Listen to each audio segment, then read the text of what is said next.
is a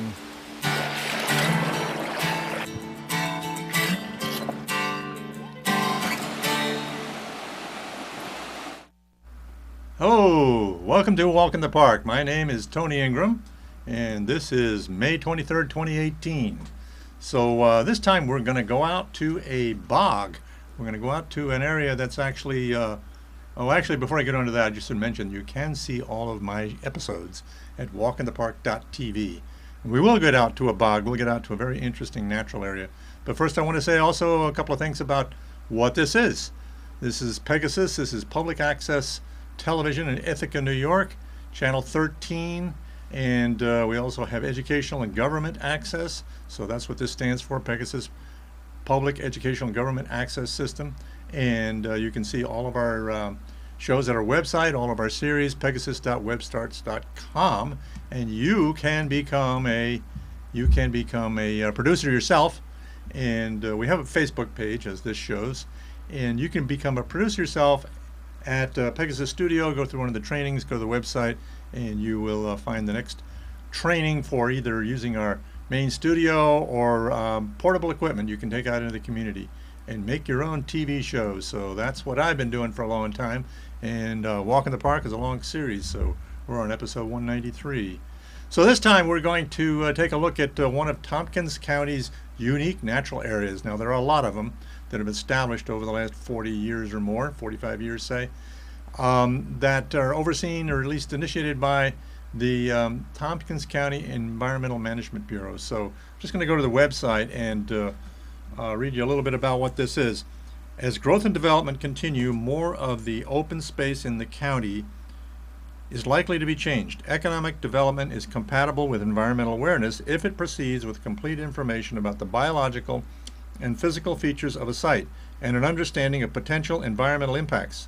The Unique Natural Areas, or UNA, inventory identifies areas in the county that contain special natural or cultural features. It is an information tool intended to help landowners, municipal governments, and town planning boards make the wisest choices possible in balancing development and protection with protection of the rural character and natural beauty of Tompkins County. So that's a cool thing. This Tompkins County is I think one of the leaders in this sort of inventory. Now it's not a regulatory tool. It doesn't control land use. It doesn't restrict landowners' right, but it tells you what's there so that you can make good land use decisions regarding the environmental aspects of them. So we're going to go to one of them that has a long history of trying to make these kind of right decisions. This is the O.D. Van Engelen Preserve at Malloryville. It's a nature conservancy preserve that was a long time in the coming after Bob Beck, who is the guy you'll see in this video a whole lot, and his wife Gwen worked very hard with neighbors and academics and so forth, you'll hear a lot about, to protect this unique area. So what can I say about that here? We'll go to, I'll show you where it is first of all.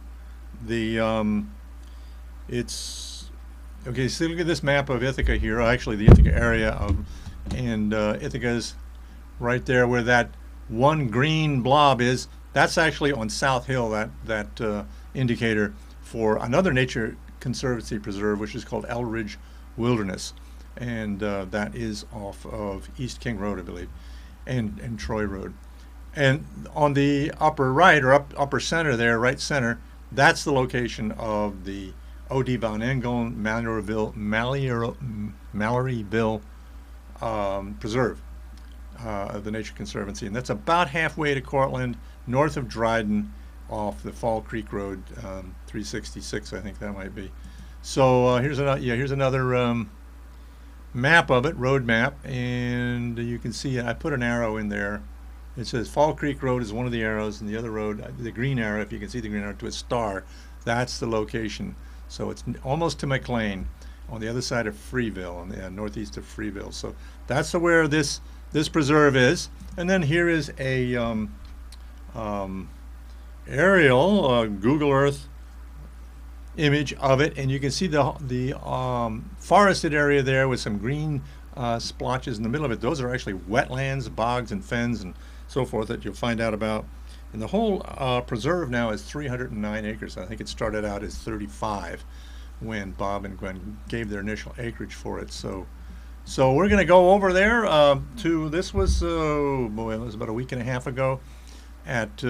We went to the bog and to the preserve.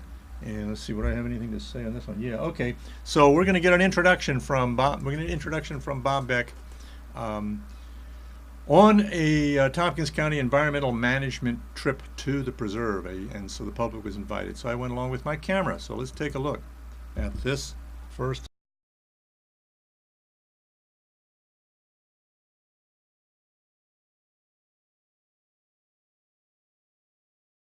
Now the executive director there at the Rochester office negotiated with the owner of the gravel mine here and was able to make a deal, and that started all the other adjacent landowners who were already willing to be part of it. So, and then my wife and I in 1986 had bought 38 acres here, and we were very happy to donate 35 of our acres to the cause. So that put together the preserve, and then for about 4 years, between 97 and 2001, we developed a plan for opening the place to the public, so we could encourage people to come and enjoy it and learn about what's here, and with boardwalks and footbridges and marked trails and a parking area and a kiosk, people could come and enjoy it without loving the place to death, without destroying it, because it's fragile. Yeah. So in 2001, July, had a big celebration here. There was a tent and rows of chairs, and 200 and some people came and had a big opening celebration. So since then, people have been coming and enjoying the place. It's actually quite a story about this place in terms of what it took to put it together, and I'm going to show you an image here. This is a book which you can get on Amazon that Bob wrote and a few years ago, and it's you can download a PDF for free, I think. The Journey at Malloryville Bog. Let's see, combining teamwork, tenacity, and commitment, teamwork, and tenacity, defense of land and nature. Okay, a little trouble reading that, but in any case, it's a tale of this 15-year struggle, I think it was, to create this unique natural area, this really amazing place that we'll get to see right now. Now we're gonna talk a little bit about the geology and also the origin of the name and the person after whom it is named, O.D. von Engeln. If you know anything about the local geology around here, you've probably heard his name. So this is one of the graphics from their brochure. Actually, I want to show you that brochure before we get into it here, because you can get this at the trailhead. There's a brochure here that is very neat. There's a lot of information in it, and there's look at all this stuff. There's maps, and there's maps of the trail system, and kind of a self-guided route there as well with numbers through the brochure. So you can go there anytime and pick up one of these brochures and put it back, I guess, when you're done, and teach yourself a little bit about it. It's a great birding area, lots of wild plants and so forth that are uncommon around here. So okay, we're going to take a look at a little bit of this is one of the graphics from that brochure. I'm going to read just from the website for the on the Nature Conservancy website for the Von Engeln Preserve. It's more than a mile of eskers, ancient riverbeds that once ran through glaciers, wind through a pocket of forest adjacent to Fall Creek. At the foot of the eskers, groundwater bubbles up in a constant stream of minerals that nurture rare plants and a wide variety of animals. The amazing diversity of wetland habitats within the preserve, from bogs to fens to wooded swamps, nurtures a variety of rare plants and natural communities found in few other places in New York. So this definitely is a unique natural area, and probably one of the ecologically, biologically most unique and important in Tompkins County, I would say. Certainly one of the most.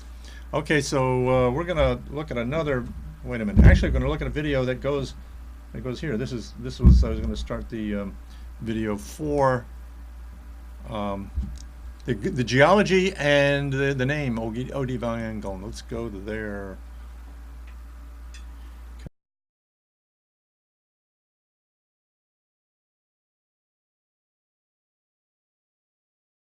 This place is really special because of what the glacier did here as it was melting back in maybe 12,000 years ago.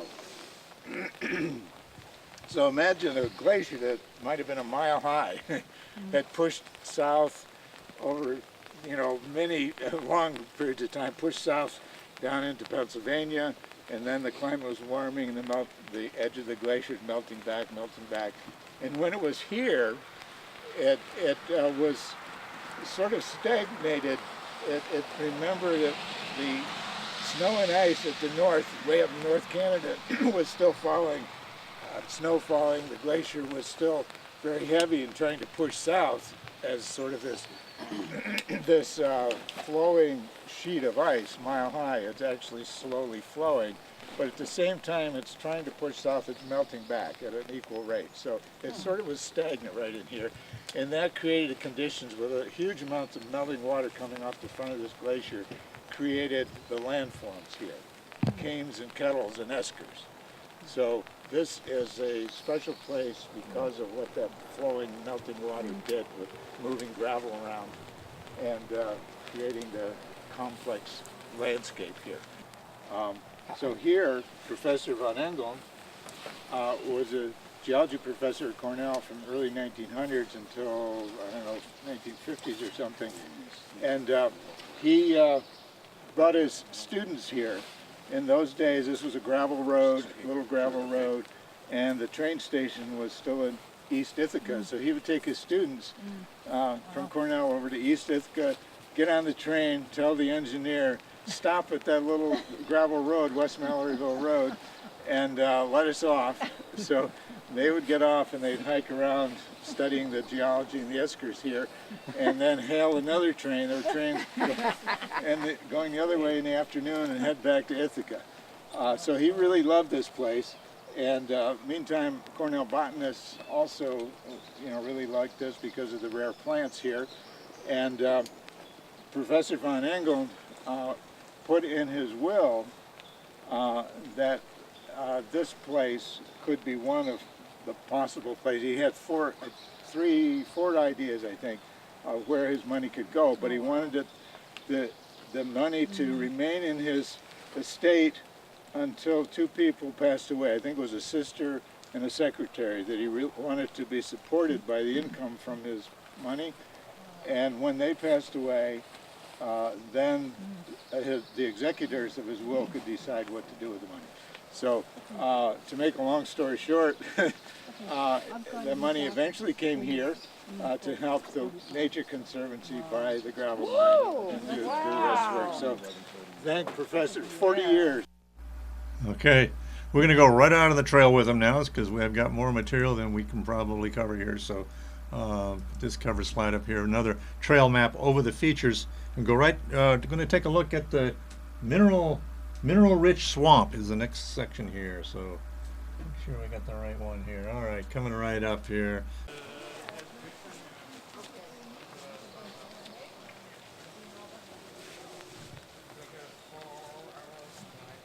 The wetland transitions into, right here, transitions into a hemlock hardwoods mineral-rich swamp.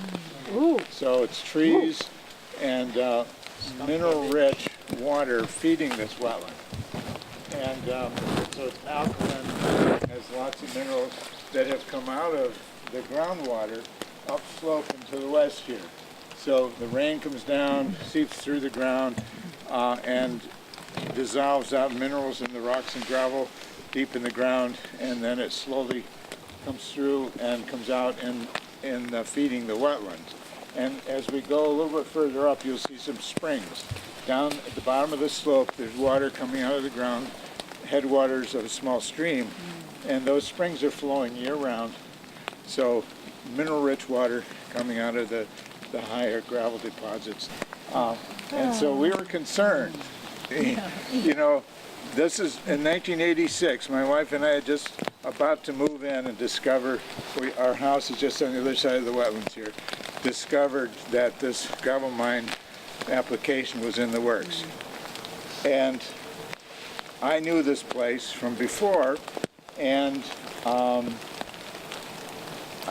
was really concerned that if the gravel mine gets its permit and starts operation, first of all, the wetlands could be damaged, and if Robert Wesley was here, a hero of Malloryville, he'd tell us about the wetlands and the plants that he knew already were here that depend on this mineral-rich alkaline water coming out of the ground.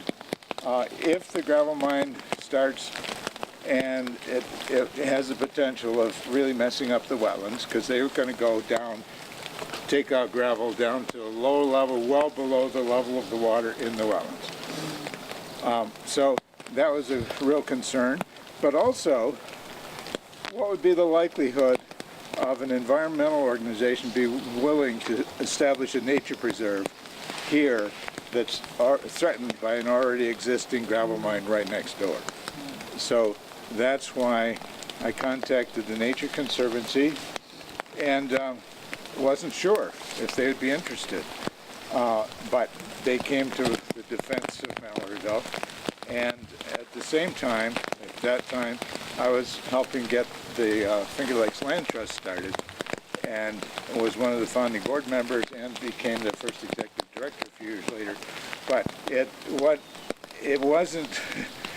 it didn't seem right for the brand new baby organization, Finger Lakes Land Trust, to get involved in this fight.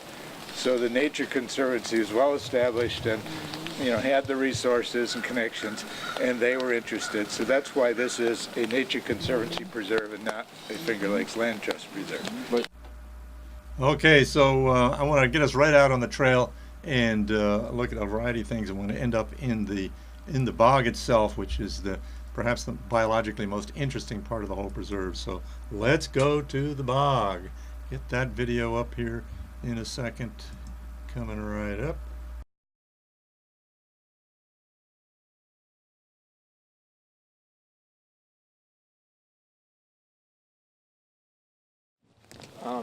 The Indian cucumber root, I believe, is a biennial, so that the first year it has just a single layer of leaves. The second year has a second story and flowers on top. So we're seeing the first of these. A little bit later, you know, you'll see many of them with the second tier of leaves and the flowers that hang down between the leaves on top. This is a small esker, and we're going to walk right up the top of it. So, and then at the far end, it forms a T with the big esker that we've seen already. But this is a small esker. I have no idea and no way of knowing where it was in the glacier, you know. Does this water actually flow into the bigger water of the big esker, or was it at a different level, different time? I don't know.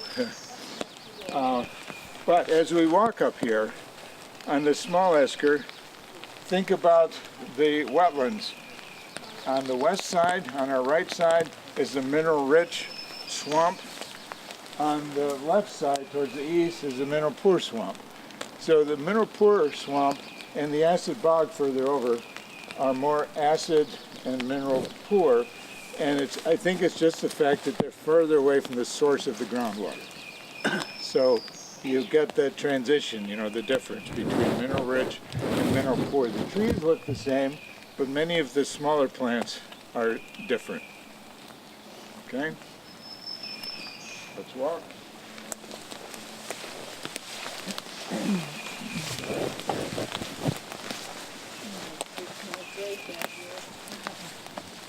It's one of our less common trilliums.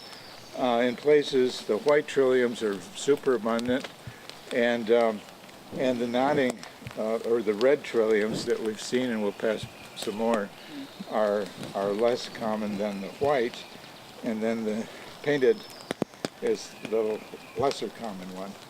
but really, really special because it's beautiful up close. Yeah, well, that's why you have a variety of habitats here. You got possibility of a lot of You got it. you know, vegetation that you might see excellent painted trillium somewhere else, but that's you might not see a lot of other things. That's right. We have great diversity here. Yeah. That's true. That's true. And I probably, in my introduction, I probably didn't emphasize the fact that protecting this place is a huge effort, team effort.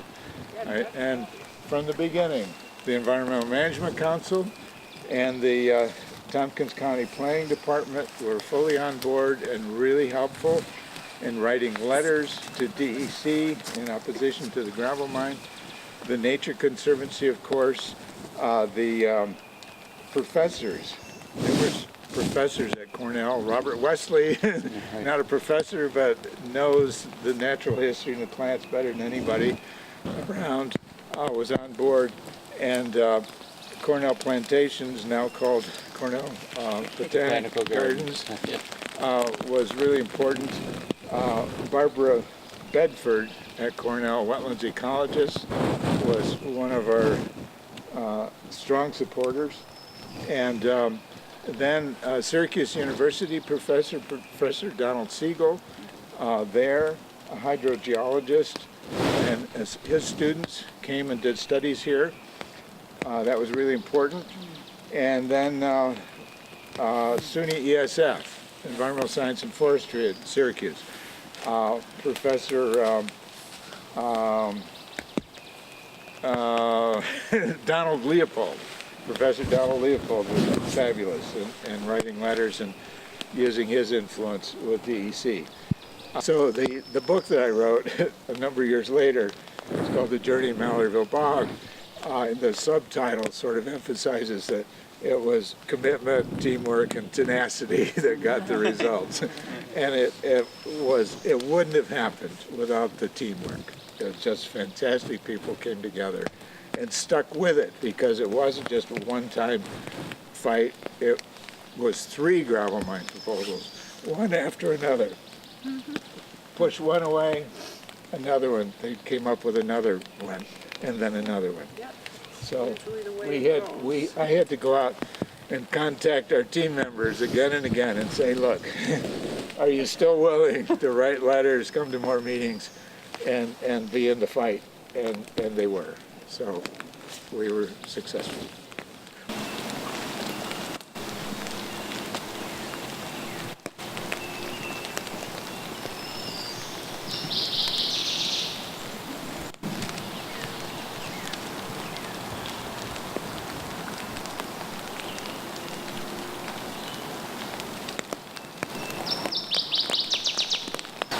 Like some of the salamanders, like the spotted salamander and the Jefferson salamander that we have around, who also use these vernal pools. These are easily destroyed, easily drained, easily messed up, and so those special species, certain salamanders and wood frogs, need protection, and they're really cool. They're really, really cool critters. The hemlocks have fairly shallow roots and they do tip over, but then they create habitats for lots of things down in the ground. And here we're looking at moss-covered logs, and some of those are actually liverworts. And it's not all mosses, different kinds. And looking at the high esker right over here. It goes up steep on this side and steep down the other side with a nice narrow top and walking trail. If, you know, those that sometimes get off of the designated trails and want to look experience the esker. The same esker up the northeastern end of the preserve, as I said, is beautiful. Looking right down on Fall Creek next to you, and there's a beaver dam there, 6 feet high, and that's where I want to eventually have a longer trail for people to enjoy. This is the acid bog area. It's not a, you know, some bogs have open water in the middle and floating mat. This is more advanced without the open water. But let me tell you a little bit about what we know about this. Professor Siegel and his student Jim McNamara and I and some other students came out here to do a core sample, probably in about 1990, I guess.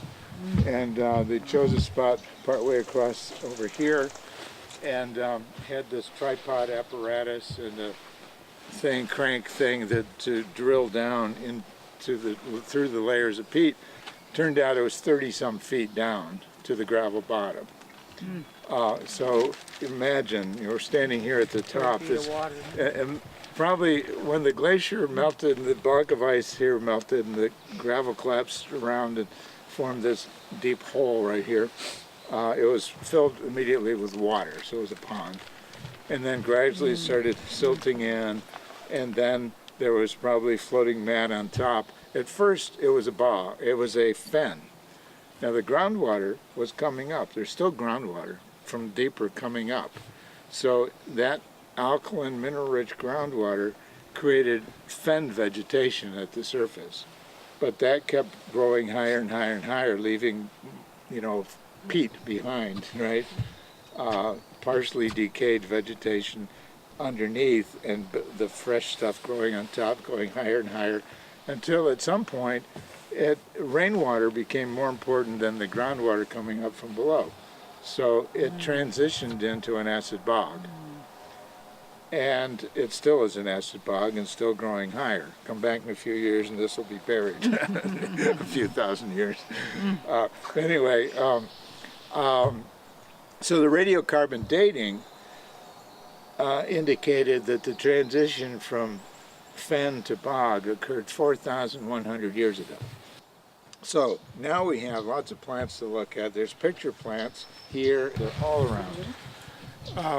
And these are last year's leaves, which, as you know, are shaped like a vase, pitcher, P-I-T-C-H-E-R, that collects rainwater.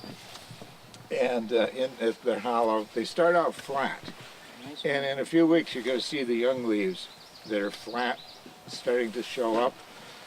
And then as they mature, they open up and become hollow. And then they collect rainwater. They stand upright when they're fresh. And they have steep sides, smooth sides down inside, and downward pointing short hairs near the top. So insects fall in there, can't get back out, drown, and then the decaying insect provides nutrients for the plant. It's absorbed through the inside of the leaves. So because this is acid and mineral poor, some plants, like pitcher plants and like sundews, have evolved means to supplement their diet. Okay, that's all I got time for. So thanks for joining me. Go outside, turn off the screen, go outside and go for a walk in the park. Here's my transition screen to look at the book there that Bob has, and we'll go to my final goodbye screen, goodbye little video credit thing here. Thank you very much for joining me.